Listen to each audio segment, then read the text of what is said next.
Fairlie frankly जो सवाल हैं जो जनता के मन में होंगे, चाहे आप मीडिया साथियों के मन में होंगे, मैं वो भी आपसे वो फ्लोर ऑफ द हाउस को ओपन करके लेना चाहूँगा। मैं चाहूँगा कि 5-10 मिनट कुछ विषय जो है मैं पार्टी की तरफ से प्राथमिकता रखते हुए उनके ऊपर जो है अपना वक्तव्य रखूँ, और फिर जो मेरा अपना निजी सोच है और जो मेरा खुद का एक पॉलिटिकल थॉट है उसके बारे में भी मैं कुछ बातें अपनी तरफ से रखूँ।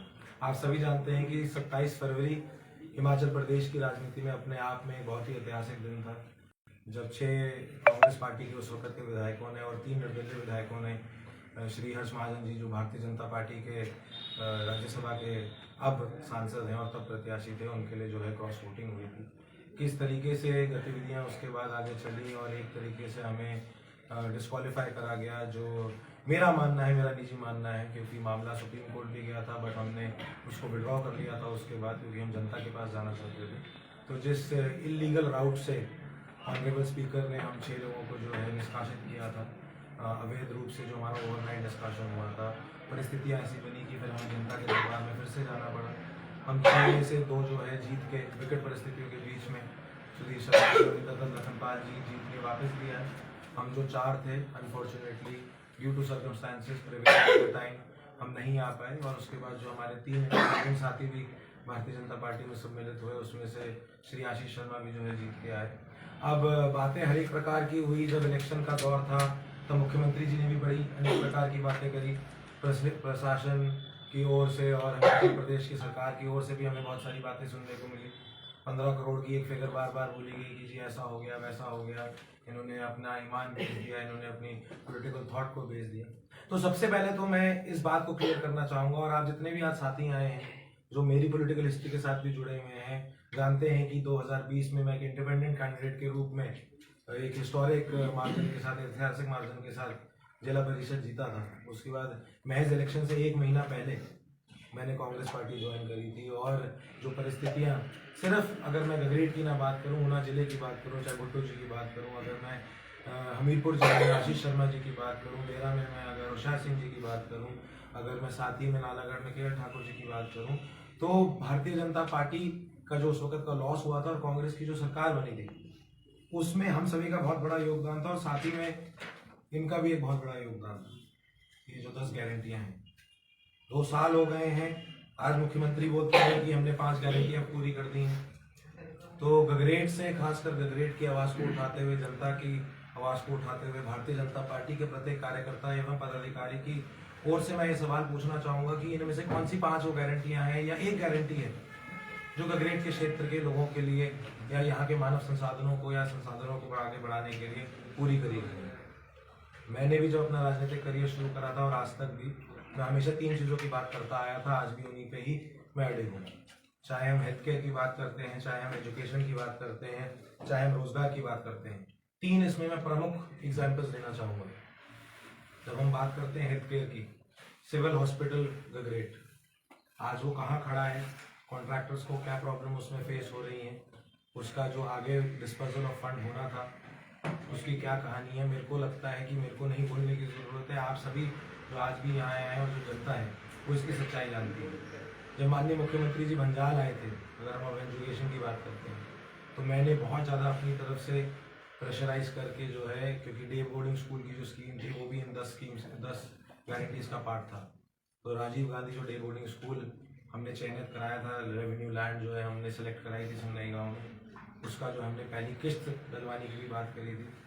6 महीने बीत चुके हैं, चलिए 1.5 साल भी अगर हम उसकी भी बात ना करें, बाई इलेक्शन के बाद 6 महीने बीत चुके हैं, और वो चीज़ आज की डेट में भी कहाँ खड़ी है उसकी सच्चाई भी आपके सामने है। रोजगार की हम बात करते हैं, एथनॉल प्लांट को लेके इतना ज़्यादा मशक्क़त करा गई भारतीय जनता पार्टी की पिछली सरकार में, जो out going Bharatiya Janata party की जयराम ठाकुर जी की सरकार थी, उसमें ये प्रोजेक्ट जो है गगरेट को एक सौगात के रूप में दिया गया।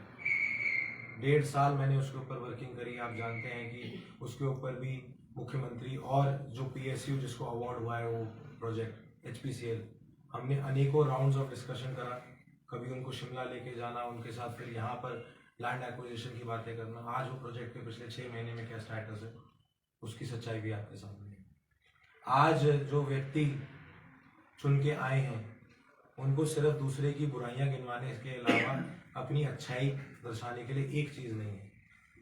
आज की डेट में गगरेट में सिर्फ लोकार्पण नहीं, जो शिलान्यास भी हो रहे हैं वो मेरे द्वारा पिछले 1.5 साल में जो प्रोजेक्ट्स प्लान करे गए थे, जो मेरे द्वारा, चाहे वो मेरे एमएलए प्रायोरिटी की स्कीम में था, चाहे वो अन्य हमारी एलाइड स्कीम्स में डाला गया था हिमाचल प्रदेश सरकार में, सिर्फ उन्हीं का ही हमें आज की डेट में कहीं ना कहीं जो है एक नेट रिजल्ट देखने को मिल रहा है। मेरा तो ये भी मानना है और ये भी कहना है कि जिस तरीके की हमारी प्रदेश की वित्तीय स्थिति चल रही है उसको मद्देनजर रखते हुए तो जो एक नॉर्मल प्रशासनिक और विभागीय काम होने चाहिए वो भी नहीं हो पा रहे। अब 10 गारंटियों के आगे अगर हम चलें और अगर हम पिछले इस सरकार के 2 साल के कार्यकाल की बात करें, क्योंकि एक तरफ तो बोला जाता है कि जी खजाना खाली है, पैसे नहीं है, इतनी बुरी हालत आ गई थी कि दिवाली से पहले तो दिवाला निकल गया था। सरकारी कर्मचारियों को उनके खुद के सैलरी के पैसे देने के लिए सरकार के पास पैसा नहीं था। हिस्टोरिकली ऐतिहासिक बात है ये कि इतनी बुरी स्थिति आ गई थी कि मुख्यमंत्री को बैंक्स को फोन करके बोलना पड़ रहा था कि ये जो सरकारी कर्मचारी हैं इनकी ईएमआई की जो डेट है वो आगे बढ़ा दीजिए, क्योंकि अभी हम इनकी सैलरी डालने में जो है हमारी तरफ से विलम्ब है। और दूसरी तरफ 11 दिसंबर को बिलासपुर जिले में 2 साल का जश्न मनाया जा रहा है। बोला जा रहा है कि 25,000 लोगों को इकट्ठा करा जाएगा और जश्न मनाया जाएगा। चलिए, सरकार के 2 साल पूरे हो रहे हैं, जश्न इस बात का मन रहा है। 2 लाख नौकरियां रद्द कर दी गई हैं। बच्चों ने अपनी मेहनत की पढ़ाई के आधार पे जिन नौकरियों के लिए यूथ ने जिन्होंने आवेदन किया था वो जॉब्स को डिसबैंड कर दिया गया, खत्म कर दिया गया डिपार्टमेंट का, ऑफिशियल नोटिफिकेशन है। अब इसके आगे अगर हम बात करें तो अब टॉयलेट टैक्स की बात करी जाए या समोसा की बात करी जाए, ये तो आप ही हमें बताएंगे। आज तो स्थिति ऐसी आ गई है कि हिमाचल प्रदेश का नाम मशहूर है, मुख्यमंत्री का नाम मशहूर है, परंतु for all the wrong reasons. एक टाइम ऐसा आ गया था कि 1.5 हफ्ते पहले अगर आप गूगल के ऊपर सर्च करते समोसा तो सबसे पहले मुख्यमंत्री की शक्ल आती थी, समोसे की भी शक्ल नहीं आती थी। उसके पीछे की क्या कहानी है उसके ऊपर मैं टिक्का टिप्पणी नहीं करना चाहूँगा, क्योंकि मेरे लिए ये एक बहुत ही गंभीर विषय है और मेरे को लगता है कि जिस सोच के साथ, जिस उद्देश्य को लेकर मैं राजनीति में आया था, जो भारतीय जनता पार्टी का, हमारे देश के यशस्वी प्रधानमंत्री जी का संकल्प है, विकसित भारत का संकल्प है, हमारे देश के, हमारे प्रदेश के, हमारे क्षेत्र के युवाओं को, महिलाओं को सशक्त करने का जो संकल्प है, उसमें कहीं ना कहीं उस उद्देश्य को जब हम लेके आगे चलते हैं तो हिमाचल प्रदेश की ये जो वर्तमान की सरकार है उसके कहीं ना कहीं एक्शन के कारण हम बहुत पीछे चले गए हैं। अगर हम बात करें, आप किसी भी चीज़ को उठा के देख लीजिए, आज के दिन में HRTC में वेट के अकॉर्डिंग ऑफ द लगेज जो है चार्जेस कर दिए गए हैं। ये ऐसी चीज़ें हैं, अनपैरेलल्ड चीज़ें हैं जो पहले कभी सुनने को नहीं मिली।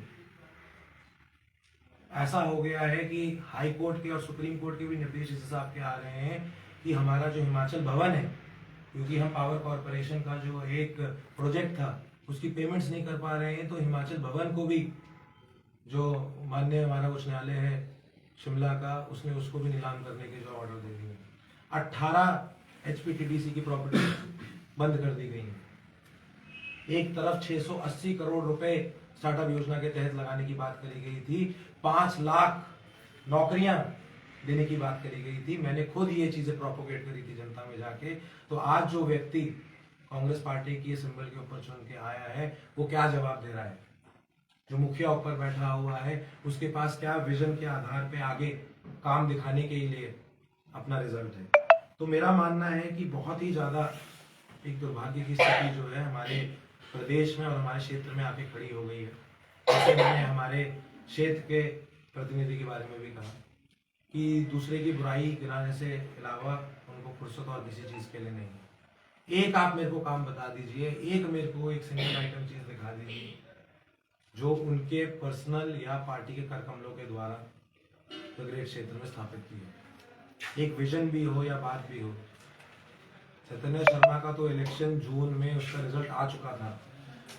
अब मेरी क्या एम्बुलेंस की स्कीम है, मैं कितने लोगों को आज भी भेज रहा हूँ, मेरी क्या स्कॉलरशिप की स्कीम है, मेरा अपना खुद का क्या उद्देश्य रहेगा निजी या राजनीतिक क्षेत्र से संबंधित, आई डोंट थिंक उससे गगरेट आगे बढ़ने वाला है। और मैं इस मंच के माध्यम से भारतीय जनता पार्टी के हमारे इस ऑफिस के माध्यम से बड़ा क्लियर करना चाहता हूँ कि भारतीय जनता पार्टी के हम जितने भी लीडर्स हैं, हम एक मंच पे एकजुटता के साथ पार्टी के उद्देश्य को आगे बढ़ाने की भावना के साथ काम कर रहे हैं।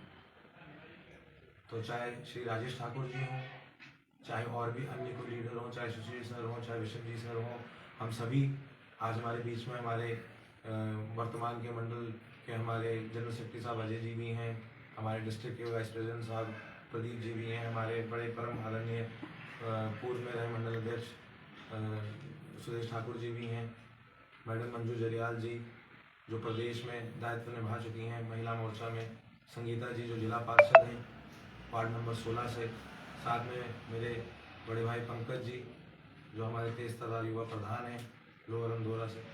तो हम एक विजन को लेके आगे चलना चाहते हैं और हम बात करना चाहते हैं कि गगरेट कैसे बढ़ेगा, क्षेत्र कैसे बढ़ेगा। अब बात अगर पिछले बीते कुछ दिनों की करी जाए और जो मेरे ऊपर एक तरीके का मैं कहूँगा कि राजनीतिक षड्यंत्र जो रचा गया है उसकी अगर बात करी जाए तो सुरेंद्र कुमार कौन है, कौन से गांव से आते हैं, क्या काम करते हैं, मेरे ख्याल से उसकी जो है इंट्रोडक्शन देना, उसके ऊपर टिक्का टिप्पणी करने की मेरे को ज़रूरत नहीं है। 2020 में चुनाव होता है, जिला परिषद का चुनाव होता है, वो चुनाव मेरे खिलाफ कौन लड़ता है, कांग्रेस पार्टी के सिंबल पे वो चुनाव किसने लड़ा, ये मेरे को बोलने को आपको बताने की ज़रूरत नहीं है, इतिहास इस बात का गवाह है। आई थिंक लगभग 1200 वोट लेके सुरेंद्र कुमार उर्फ भोला जी कांग्रेस पार्टी के बैकिंग के साथ वो चुनाव लड़े थे। कांग्रेस पार्टी का तब प्रतिनिधित्व कौन कर रहा था ये आप भी जानते हैं, मैं भी जानता हूँ। कांग्रेस से फिर बीजेपी आ गई, बीजेपी से फिर से कांग्रेस चले गए, संजीवनी प्रदान हो गई, जिंदगी में बहुत जो है आगे चला गया, बट हमें लगा था कुछ अच्छा होगा, पॉजिटिव होगा, तो ये तो बिल्कुल नेगेटिविटी में ही जाता जा रहा है। अब फैक्ट्स ऑफ द मैटर समझने वाला ये है, और बात जो सबसे ज़्यादा इंटरेस्टिंग ये है कि जो कंप्लेन दी गई है, कंप्लेन में बोला गया है कि फरवरी ऑफ 2024 में जो है उनकी मेरे कार्यालय में मेरे साथ मुलाकात होती है। मार्च, अप्रैल, मई, जून, जुलाई, अगस्त, सितंबर, अक्टूबर, नवंबर इज गोइंग, दिसंबर आने वाला है, ऑलमोस्ट 10 महीने बीत जाते हैं और उसके बाद एक व्यक्ति को याद आता है कि ओह मैंने 6 लाख रुपए किसी अकाउंट में डाले हुए, मैंने 2 लाख रुपए किसी को कैश दिया था। आप सब मेरे साथ वाकिफ हैं, मेरे स्टाइल ऑफ वर्किंग के साथ वाकिफ हैं, आप सब मेरा बैकग्राउंड भी जानते हैं, किस प्रकार का काम मैंने सामाजिक गतिविधियों को आगे बढ़ावा देने के लिए राजनीतिक दृष्टिकोण से भी जो मैंने गगरेट में किया है वो किसी से छुपा हुआ नहीं। अब मेरे को तो कहीं ना कहीं कमेंट करना पड़ेगा पुलिस के कार्रवाई के ऊपर भी। 420 की कंप्लेन आती है, tagged along with 120B criminal conspiracy. मेरे को तो लगता है बहुत दुर्भाग्य की बात है, और मेरे को तो I will not lose sleep over this, मेरे को तो कुछ ज़्यादा फर्क पड़ता नहीं है क्योंकि मैं तो पेशे से भी एक वकील हूँ, परंतु मेरे को बुरा इस बात का लगता है और मेरे को डर लगता है इस बात का कि गगरेट का कोई भी नागरिक सेफ नहीं है। अगर कोई भी पॉलिटिकली कनेक्टेड है या अगर किसी के पास थोड़ा सा भी जिसको हम बोलते हैं दबका करने की पावर है, तो आप थाने में जाइए, फोन कराइए और 420 120B की FIR दर्ज करा लीजिए। उसमें एक अज्ञात व्यक्ति का जिसका ना आपने नाम मेंशन करा है कंप्लेन में, एक अकाउंट नंबर दिया जाता है, बोला जाता है जी उत्तराखंड का है। किसका है जी, कौन है वो व्यक्ति, उसका मेरे साथ क्या लेना देना है। बोला जा रहा है कि फरवरी 2024 में मेरे को मिले थे, मैं मीडिया के माध्यम से ओपन चैलेंज दे रहा हूँ, उनके सारे सलाहकारों को भी चैलेंज दे रहा हूँ। मैं मीडिया में कुछ लोगों के बयान पढ़ रहा था जो मेरे को ज्ञान देने की कोशिश कर रहे हैं कि अगर आप में दम है तो आप FIR करिए, अगर आप में ये है तो मैं पहले उनको वापस बताना चाहता हूँ कि मैं FIR दर्ज नहीं करा सकता हूँ। मेरे पास जो लीगल कार्रवाई है करने के लिए, आई डोंट थिंक मेरे को किसी के लिए उससे एडवाइस लेने की जरूरत है, वो मैं बहुत अच्छे से कर रहा हूँ। और भारतीय नागरिक सुरक्षा एक्ट 2023 के तहत आर्टिकल 350 सेक्शन 356 जो मेरे को अपनी तरफ से राइट देता है मानहानि का केस करने का, डेफेमेशन का केस करने का, वो माननीय श्री सुरेंद्र कुमार और भोला जी के खिलाफ कर चुका हूँ। इसकी कॉपी मैं आपको भी प्रोवाइड कर दूंगा और मैं चाहूँगा लिखी है, मैं चाहता हूँ कि वो गगरेट क्षेत्र, ऊना जिले, हिमाचल प्रदेश के एक एक नागरिक तक जानी चाहिए, क्योंकि ये लड़ाई चैतन्य शर्मा की लड़ाई नहीं है। मैं तो वैसे भी प्रोविजन ऑफ हिमाचल प्रदेश विधानसभा से कवर्ड हूँ, क्योंकि मेरे लिए जब तक प्रोसिक्यूशन सैंक्शन नहीं आएगा तब तक मेरे ऊपर ये किसी तरह की कार्रवाई नहीं कर सकते। तो जैसे मैंने कहा 2-3 चीज़ें इसमें बड़ी जो है कंफ्यूजिंग है और अपना ध्यान इस तरफ आकर्षित करने की बहुत ज़रूरत है कि पहली बात तो 1 साल के बाद एक व्यक्ति उठ रहा है, लगभग 10 महीने के बाद उसको याद आती है कि उसने पैसा दिया, किसको दिया था। अब क्योंकि अफड़ा दफड़ में बिना किसी प्रिलिमिनरी इंक्वायरी के एसएचओ ने इतना पेन लिया है कि ये जो कंप्लेन है एफआईआर में रजिस्टर हो, तो अब उनको तहकीकात भी करना चाहिए। और वैसे भी ऊपर तो सारा सरकारी तंत्र यंत्र इन्हीं का बैठा हुआ है, तो हमारे फ़ोन रिकॉर्ड निकाले जाएं, देखा जाए कि सुरेंद्र भोला जी और मेरे बीच में पिछले 2 साल में 3 साल में कितनी बारी बात हुई। मैं अपने ऑफिस के रिकॉर्ड प्रोवाइड करने के लिए बिल्कुल रेडी हूँ। उसमें देखें कि सुरेंद्र भोला जी कितनी बारी मेरे पास आए।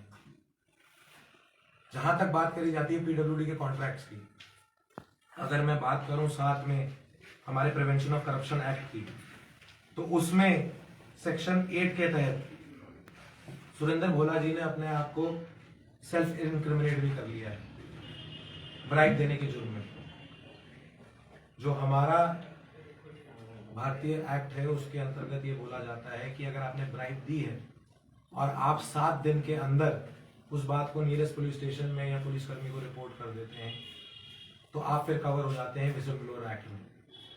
7 दिन छोड़िए, यहाँ तो 7 महीने से ज्यादा बीत गए उस एलिगेशन के हिसाब से जो सुरेंद्र कुमार जी ने लगाया है। तो जब 7 महीने से ज्यादा बीत गया तो वो किस चीज में कवर होंगे? जी नमस्कार, चेयर लगाइए। तो वो किस एक्ट में कवर होंगे ये जानना भी बहुत जरूरी है। प्रिवेंशन ऑफ करप्शन एक्ट के सेक्शन 8 के तहत जैसे मैंने बताया, अगर उन्होंने ब्राइब दी है तो पहली बात तो सबसे पहले पुलिस को कॉग्निसेंस लेके उनके अगेंस्ट एफआईआर खुद दर्ज करनी चाहिए। पीडब्ल्यूडी विभाग को शो कॉज नोटिस इशू करके सबसे पहले उनको ब्लैकलिस्ट करना चाहिए। तो जो लोग मेरे को चुनौतियां दे रहे थे और चैलेंज कर रहे थे, अब मैं चाहूंगा कि वो अपने पॉलिटिकल मास्टर को बोलें कि वो अपने खुद के रचे हुए चक्रव्यूह में फंस गए हैं। और आज तत्कालीन पीडब्ल्यूडी को जो है अपनी तरफ से एडवाइस देके पीडब्ल्यूडी के हमारे माननीय एक्सीएन साहब से बात करके श्री सुरेंद्र कुमार भोला जी को ब्लैकलिस्ट करें। और सुरेंद्र कुमार भोला जी जो आप में से जानते हैं, नहीं भी जानते हैं, उसने चैतन्य शर्मा के विधायक काल में तो काम करना शुरू करा दिया।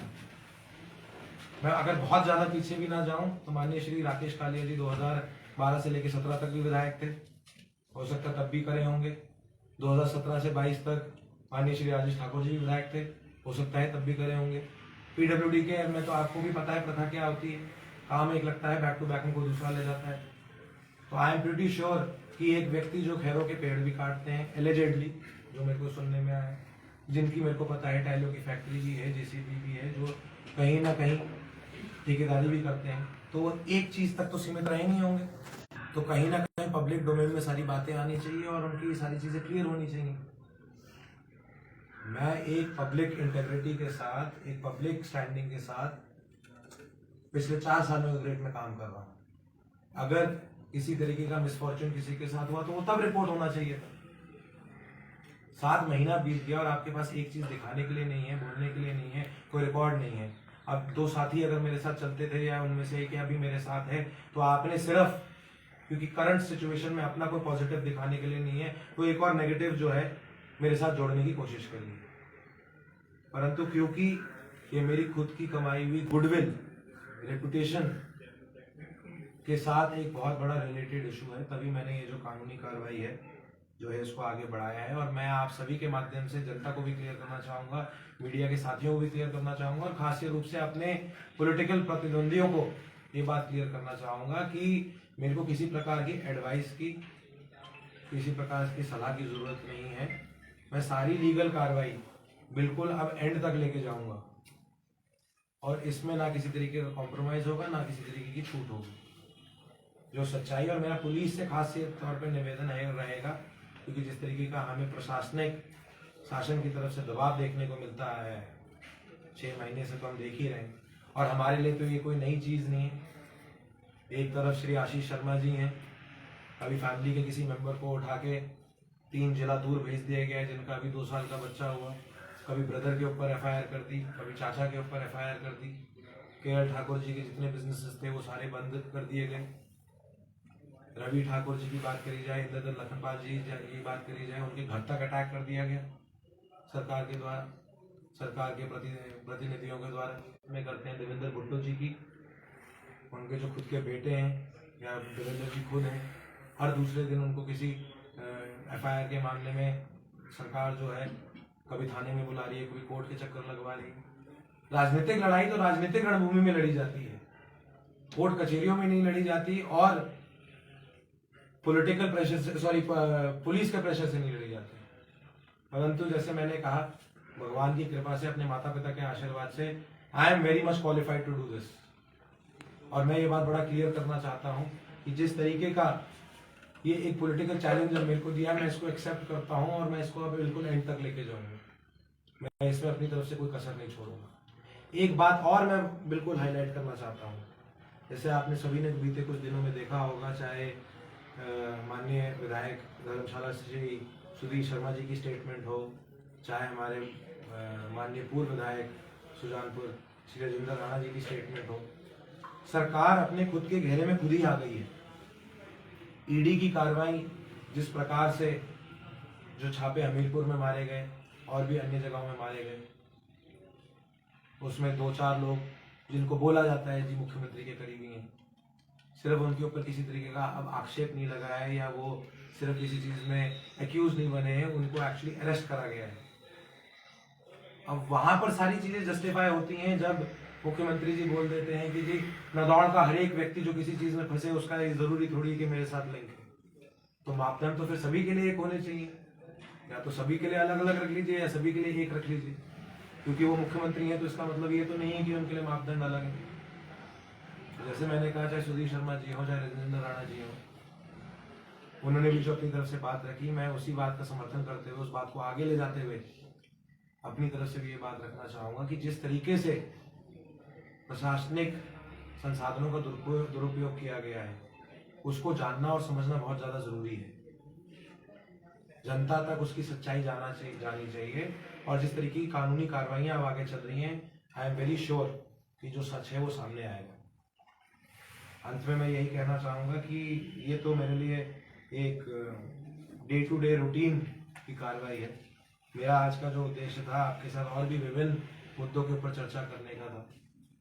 आज गगरेट में प्रॉब्लम ये हो गई है कि नेता शिंज में जाते हैं, इलेक्टेड रिप्रेजेंटेटिव शिंज में जा रहा है, वो शिंज हो रहा है किसी के प्राइवेट खेत में, और बोल दिया जा रहा है जी मैं 6 लाख रुपए की घोषणा करता हूँ, 6 लाख रुपए से यहाँ पर स्टेडियम बनाया जाएगा, अगले साल इसी वक्त जब आप ढोल नगाड़ों के साथ मेरा स्वागत करेंगे तो माला आप मेरे गले में नहीं, मैं आपके गले में डाल रहा हूँ, क्योंकि मैंने आपको जो दी गई सौगात होगी उससे यहाँ पर स्टेडियम बन जाएगा। आप किसकी आंखों में धूल झोंक रहे हैं? ये जो असत्य है ये कब तक चलता रहेगा? और ये सच्चाई है, ये बीती हुई लोगों के साथ, कम्युनिटीज के साथ सच्चाई है, जो आप गगरेट में जाके आज किसी से पता कर सकते हैं। बहरहाल मैंने तो जैसे पहले कहा, मेरे तो बड़े एजेंडाज हैं और मैं तो उन पे फोकस करना चाहूँगा। हमारे पार्टी के भी बड़े एजेंडाज हैं, मैं उस पर अपनी बात को रखना चाहूँगा पार्टी की तरफ से भी। गगरेट का सिविल हॉस्पिटल आज कहाँ है? गगरेट का एथेनॉल प्लांट कहाँ है? इन 25 बातों के ऊपर चर्चा होनी बहुत जरूरी है। उस संगनई की जमीन अभी भी वहाँ पर वैसी की वैसी बंजर पड़ी हुई है। बहुत बड़ा शिलान्यास हुआ था, I think if I am not wrong, 50 crore से ज़्यादा के मुख्यमंत्री ने अपने उस एक विजिट में, मैंने उनसे जो है शिलान्यास कराए थे। कितने उसमें से सर चढ़े? तो मेरा कुल मिला के मानना यह है कि जिस द्वेष भावना के साथ काम होता आया है अभी पिछले 6 महीने से, वो हमारे गगरेट के भविष्य के लिए, हमारे पूरे हिमाचल प्रदेश के भविष्य के लिए बहुत ही ज़्यादा दुर्भाग्यपूर्ण है, और हमें इन बातों को मद्देनजर रखते हुए आगे बढ़ना चाहिए। मेरा हाथ जोड़ के मीडिया के हमारे साथियों से निवेदन है, आप सभी मेरे लिए बहुत प्रिय हैं। मैं आप सभी का धन्यवाद भी करता हूं कि आप सारे पक्षों को रखते हुए जो है सच्चाई भी जनता के सामने रखते हैं। बट इन मुद्दों के ऊपर चर्चा होनी बहुत ज़्यादा ज़रूरी है, इन विषयों के ऊपर बातचीत होना बहुत ज़्यादा ज़रूरी है। और मैं ये भी बड़ा लास्ट में क्लियर करना चाहता हूँ, मैं इसके बाद एंड करूँगा। मैं चाहूँगा कि अगर आप में से किसी के पास कोई सवाल होगा तो वो भी ज़रूर रखें। जैसे मैंने कहा कि ये जो एक पर्सनल अटैक है, मैं इसको गगरेट के हमारे युवाओं के लिए, हमारे गगरेट के हर एक नागरिक के लिए कहीं ना कहीं डेंजर मानते हुए जो है अपनी कार्रवाई को आगे बढ़ाने वाला हूँ। ये अब सिर्फ एक पॉलिटिकल वेंडेटा राजनीतिक षड्यंत्र की बात नहीं है, इसलिए मैं लीगल एक्शन भी पूरा जो एंड तक है वैसे ही लूँगा। ये जो मानहानि का केस करा गया है इसके ऊपर भी सुरेंद्र कुमार जी को अपना जवाब देना पड़ेगा, और जो बाकी की लीगल प्रोसीडिंग्स होंगी वो भी एक एक करके इसके फॉलो अप में मैं करूँगा। आज आप सभी यहाँ पर आए, आपने अपना कीमती करता हूँ। आप में से अगर किसी के पास कोई सवाल भी है तो वो भी जरूर। मानहानि का दावा किया है, कितने का मानहानि का दावा? देखिए, मैंने किसी भी तरीके का कॉम्पनसेशन अमाउंट उसमें नहीं जोड़ा है। मेरे लिए ये किसी भी तरीके की फाइनेंशियल बैटल नहीं है। मेरे लिए मैं इसमें ये भी नहीं दिखाना चाहता कि जी मैंने 1 रुपये का करा है, मैं वो स्टेटमेंट भी नहीं देना चाहता। मेरा इस वक्त, जैसे मैंने आपको एक्सप्लेन करा, अलग उद्देश्य है। मैं ये बहुत क्लियर कट मैसेज देना चाहता हूँ कि ऐसे आए दिन किसी भी व्यक्ति के ऊपर अगर आप झूठे आरोप लगाएंगे तो उसका आपको जवाब देना पड़ेगा, और मैं बड़ी टेक्निकलिटी पे सारी चीज़ को आगे लेके जो है जा रहा हूँ। तो मेरा जो दावा है वो किसी फाइनेंशियल अमाउंट पे नहीं है, वो टेक्निकलिटी पे है, और मैं चाहूँगा कि इसमें जो मैंने सुरेंद्र कुमार जी के ऊपर करा है सच्चाई सामने आए, ताकि ये आगे के लिए प्रेसिडेंट एक उदाहरण सेट करे।